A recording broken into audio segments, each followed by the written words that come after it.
Hi there, I'm Amy Griffiths and I'm one of the journalists in Manx Radio's newsroom. And can you believe that we're halfway through this government's administration? It means we're also halfway through the Chief Minister's first term in office. Upon his election, Alf Cannan revealed his Grand Island plan, outlining his hopes for the island over the next 15 years. So where do we stand now? Is progress happening quickly enough?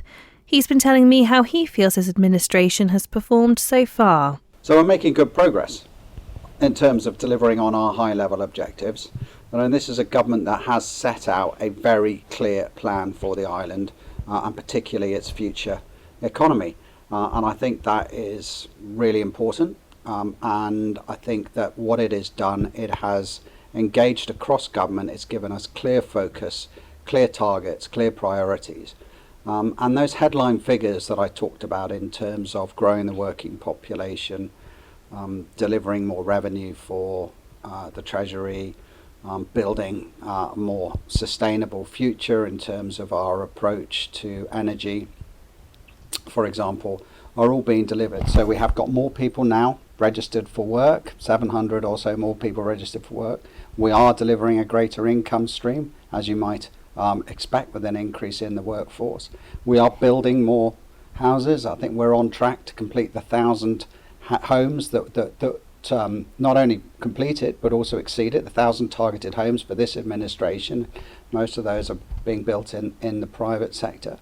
And we are on target with our energy commitments in terms of our renewable energy on island and also in terms of delivering greater energy security for the island in the future.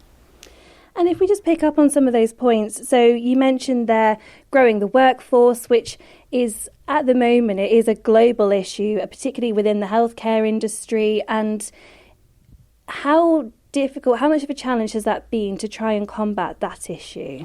Yeah, so I think what my message at the moment is, and has been, as I've been talking to various groups over the last couple of weeks, and there was another chat on Friday with another group at the Chartered Institute of Compliance. But my message really has been we've got to remain focused on our big ticket items, and we've got to continue to drive forward to achieve those targets. I think governments can get bogged down a lot on other issues if we don't retain that high level strategic approach, and we are determined to deliver on that. We also recognise, however, mid-term, that there are a lot of issues that are potentially could detract from delivering on that, and we do have to overcome that. Finding the staff to meet the employment needs is one of those issues. Rising public sector costs in terms of delivery is one of those issues. A lack of clarity in some areas around energy policy is one of those issues. And of course, along the way, we've also had to deal with a number of economic hiccups, which largely have been outside our control, but nevertheless potentially offer a significant challenge, which includes energy pricing, inflation, and of course the resultant cost of living. Now, I believe we've tackled those, are tackling those, but nevertheless there are remaining challenges now that the government will have to get to grips with in the next 12 months. And with some of those issues, there have absolutely been things that have been done, but in terms of looking at the island's small businesses, do you think there's any way of helping them to not only be able to open new businesses here on the island, but then to be able to sustain them and actually stay open when you have issues, as you mentioned, energy price rises, cost of living crisis, and even within Douglas itself, rates, and we've just seen the rates going up again exponentially. I know one business who rents a room with a toilet on it and they do nails out of it and they're paying the same rates as Marks and Spencer do. And so is there support available to really drive those and support those small businesses? So the very best thing that we can do for small businesses is deliver on our high level targets, which will drive a future economy more successfully forward, and that means more people living and working on the island, but also critical targets, for example around tourism, and our ambition is to get that tourism figure up to 500,000 people a year. That will also provide a lot of small businesses with an additional boost. Now, that doesn't, you know, take away the need for us to keep an eye on, you know, what is happening in that sort of micro economy, if you like, around certain sectors. And you know, I appreciate it is tough, and it's, you know, tough for a number of reasons, for the reasons that you've alluded to: inflation, the costs of goods, and things. And so it's not something that we are not considering. And I can tell you that, you know, that we are always trying to understand what can be done around connectivity, for example, to make sure that we can meet our high level targets, but also that we can continue to get our goods and services delivered to the island as appropriately as possible, and as cost effectively as possible. And of course, you know, where appropriate, you know, we have got evidence that we are willing to step into the market, but less so for businesses and more so for people. But we do need to try and get out of this sort of view, the post or the COVID view, that the government must step in to help every business sector in certain circumstances, because really, you know, COVID was a one-off, and we've got to try and let the market, natural market, and the success of that, which we hope to drive by delivering on the island plan, ensuring that these small businesses can find ways to survive. But there's also lots of other reasons why, you know, a small business, for example, may find it difficult, and that includes competition opening up in the local area, or other works or influences that may be taking place. So I try to steer away from just picking on one individual example and look at the economy more broadly. And as I said to you right at the beginning, the evidence is that the economy more broadly is still doing well, even though we are all feeling that, and I acknowledge this, all feeling that in our pockets. And well, you mentioned there in terms of helping to encourage more tourism to the island and bringing that. And one of the big criticisms within your administration has been in terms of investment in heritage sites and really looking after the things that make the Isle of Man the Isle of Man. I know there's obviously been all of this discussion about horse trams. We had issues with Laxey Wheel. I know that they are in the process of being resolved, but there's all of these things which do impact on the image of the island and are in some ways our key selling points. So do you feel like your administration and the island plan in itself is doing enough to embrace those and really celebrate them? Yeah, of course. I think, you know, we're always talking about horse trams and the Laxey Wheel, and we all value our heritage and culture. And indeed, I think under this administration we have got on and we've sorted out the repair issues that were needed, for example, with the Laxey Wheel, and we're continuing to support and promote very successful offerings on the heritage railways.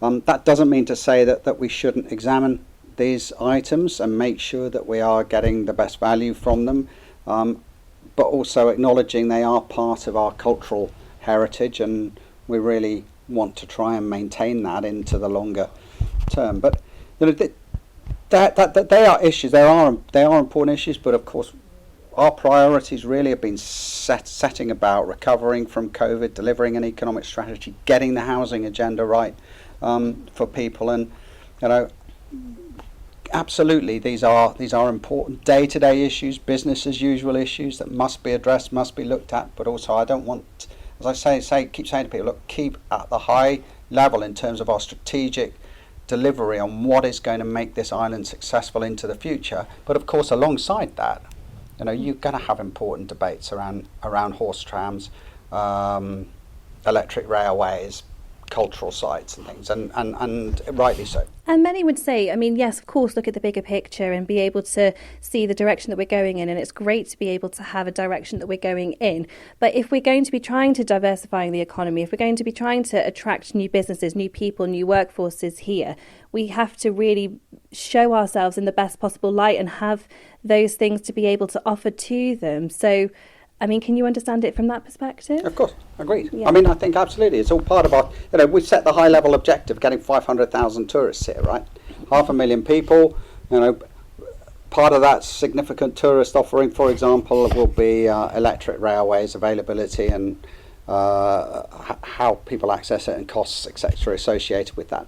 But bear in mind, everything has to be also paid for, and we've also got to be very strict now moving forward with our financial discipline. I talked about some of the threats that are upon us. I mean, I talked about the impact, and I'm very well aware of the this cost of living impact, inflation, how it has impacted in the community.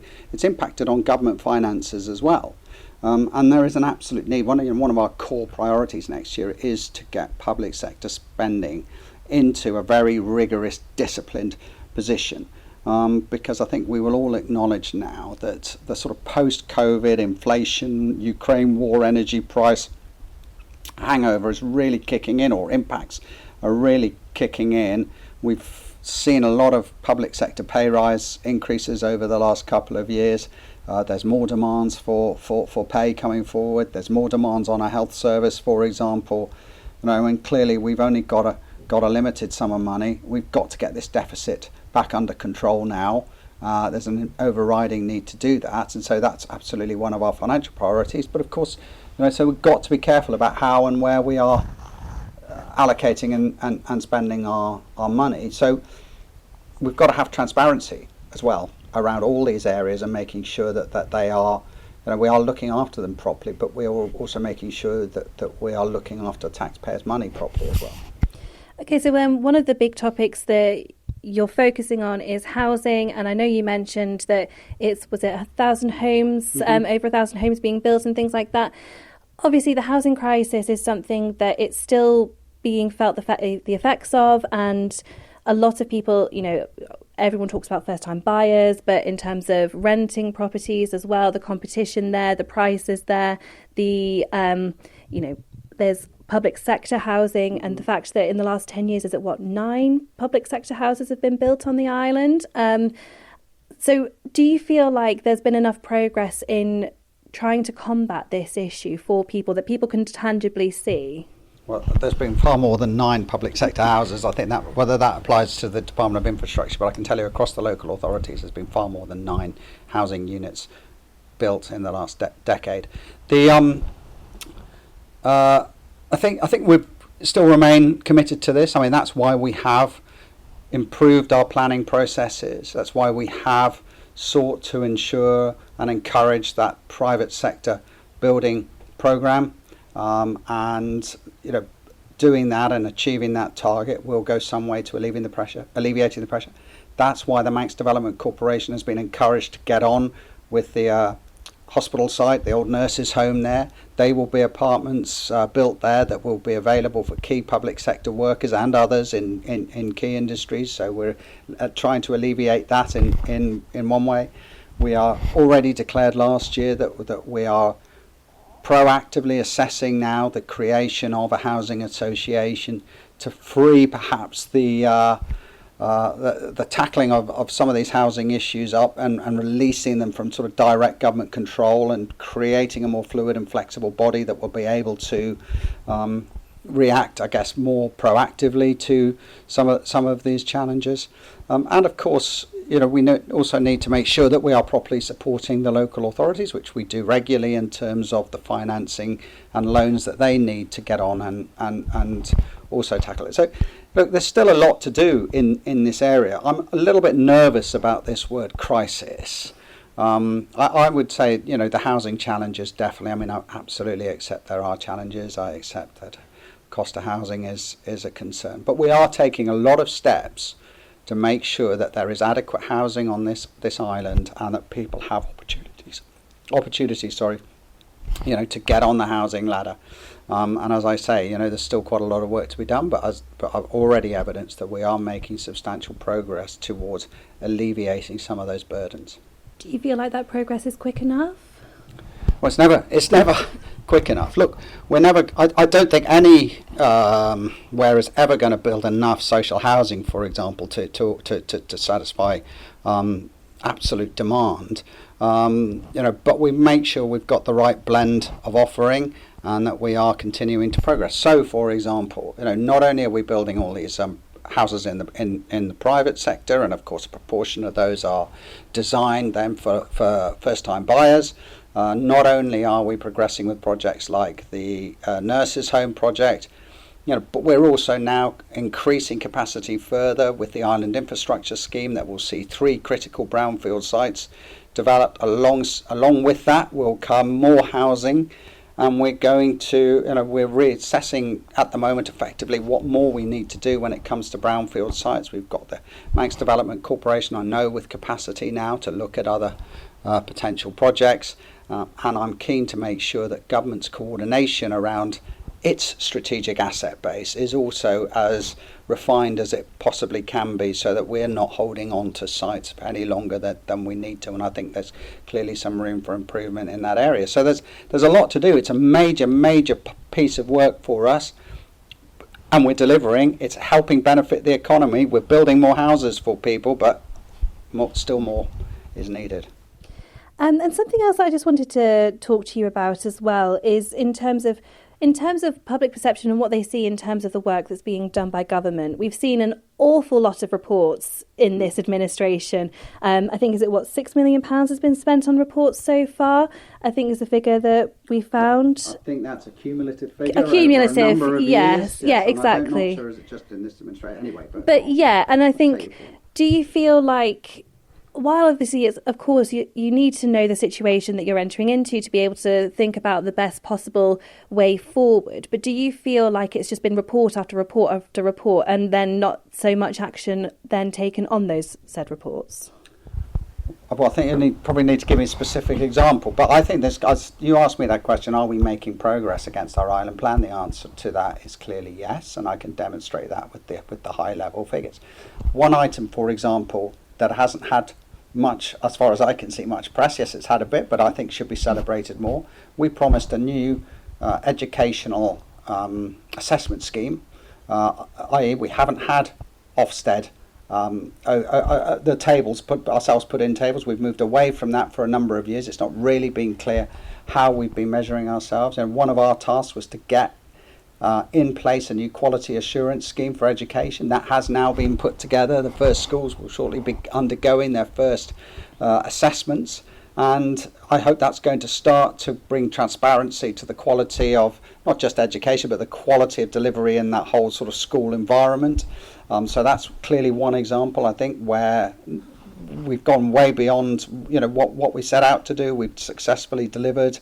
I think across healthcare there's a massive transformation program that is being delivered. I know that doesn't get much in the way of publicity and naturally takes place behind the scenes, but that is happening. Of course, we delivered on the healthcare team that we brought in to clear up, I think, some 4,500 or so operations for people. I met many constituents who've had those operations. They've been waiting a long time for knees, hips, etc. That's been delivered, and there's plenty of other examples of where we have been out and actually delivered. There is a need, obviously, for reports. We have to bring in experts from time to time, and absolutely all these processes do need review and analysis. But no, we're delivering, and we are getting on with that island plan and the targets that we've set ourselves.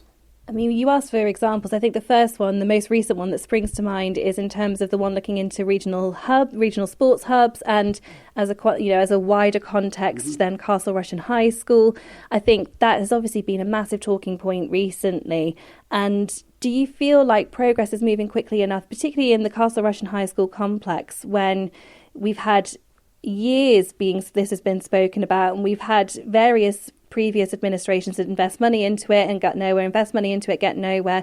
Your administration has invested money in it, and we are not quite at the design stage yet. I think that's the next stage as far as I'm aware. But do you feel like it's moving in a quick enough direction for the south of the island as a whole? So I think that's been disappointing. There's no question. I'm not going to mince my words around that aspect.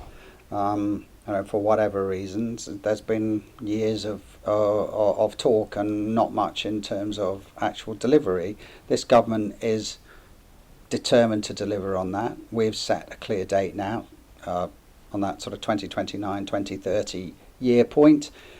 We have committed the money now for the design fees, and we've also committed that we will be back later this year to Tynwald to approve a budget for the school.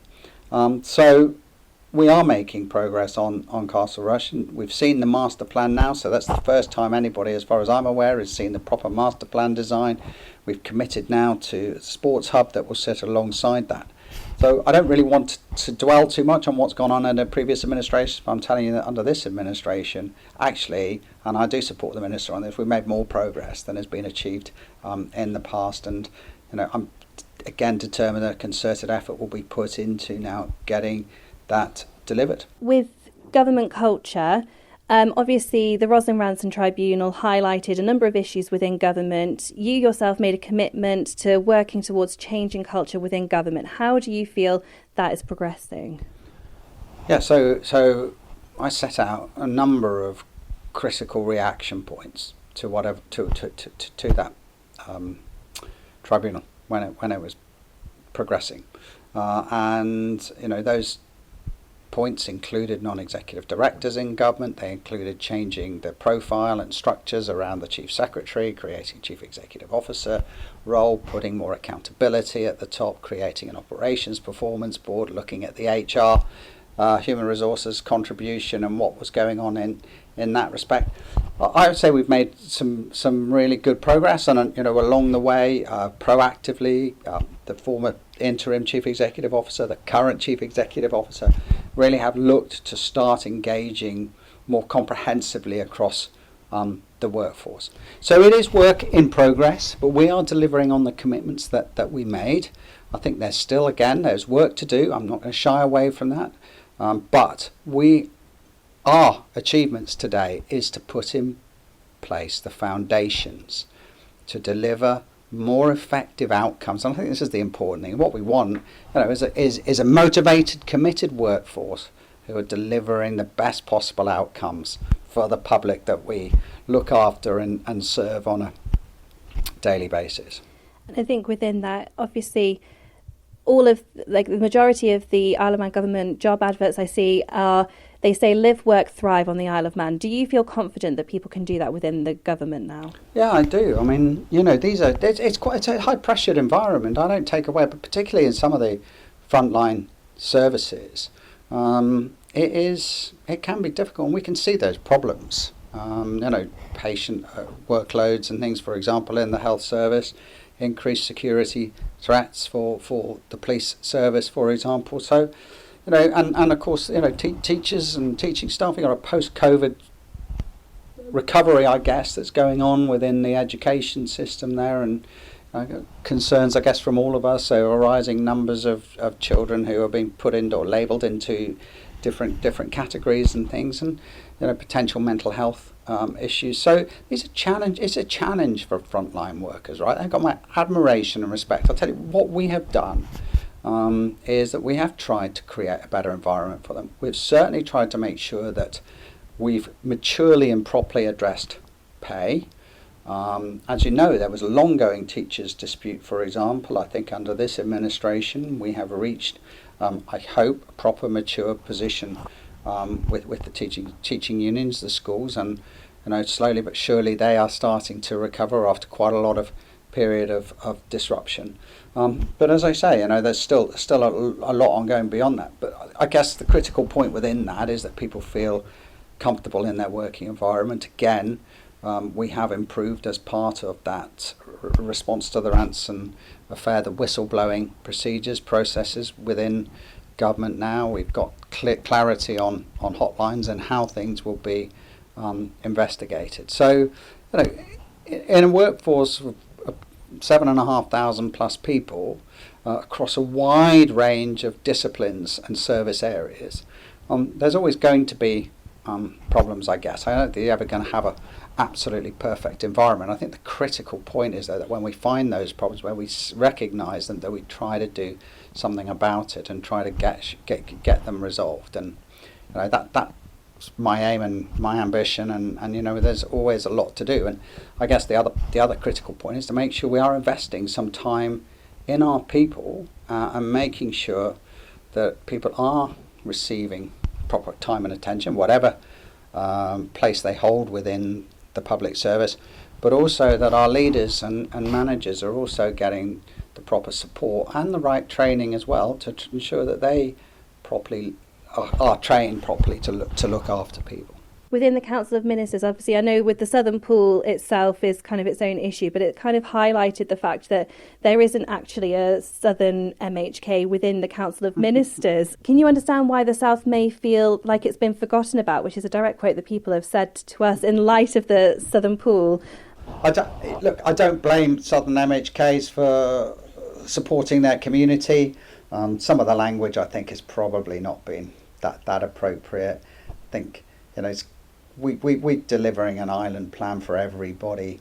This is a one government, one nation approach, and I think everybody's receiving appropriate investment. And sure, I think a bit of frustration has crept into the Southern Swimming Pool issue. I think the important thing now is that we've got clarity on the Castle Rushen plans. They have been brought to life. They have been floating around actually for almost 12 months. In fact, they've been virtually 12 months.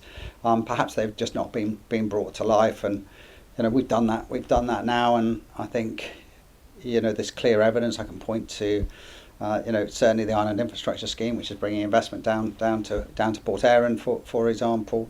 The amount of roadworks that I see going on, across the island, not just in certain areas, and listen, this is, we're a very strong united island, Isle of Man, and you've seen that in COVID. We're absolutely together, and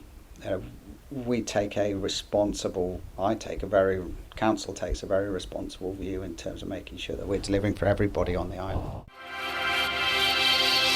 Thank you for making it to the end of the Little Manx Radio newscast. You are obviously someone with exquisite taste. May I politely suggest you might want to subscribe to this and a wide range of Manx Radio podcasts at your favourite podcast provider, so our best bits will magically appear on your smartphone. Thank you.